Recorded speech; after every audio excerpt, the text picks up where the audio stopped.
Az angyalműhely egy olyan nap, ahol bebizonyítjuk, hogy gyönyörű vagy.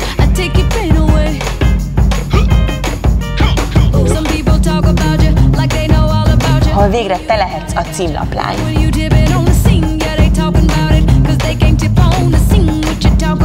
Ahol kívül-belül megújulhatsz.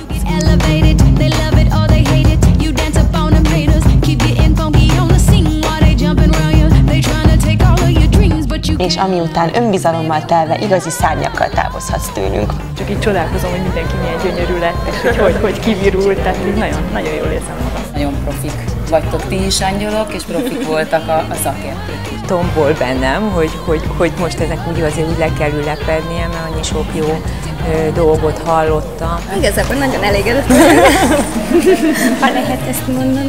8 lány, 8 szakértő.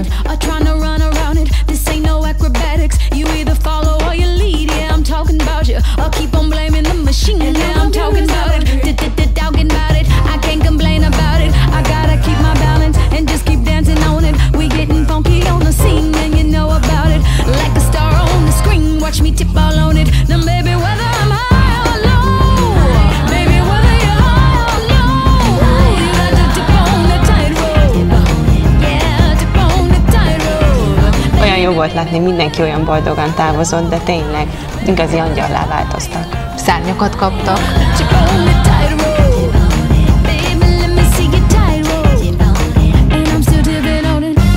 Ha mondjuk úgy érzed, hogy a férjed már nem pontosan úgy néz rád, mint 10 évvel ezelőtt, akkor gyere el hozzánk. Hogyha úgy érzed, hogy inkább a kolléganődet bámulják meg a pasik, akkor is gyere el hozzánk. Bosszantó. Vagy hogyha éppen most töltötted be a 18-at, és szeretnéd tudni, hogy milyen is az igazi stílusod, és hogy merre szeretnél elindulni az életben, akkor is gyere hozzánk.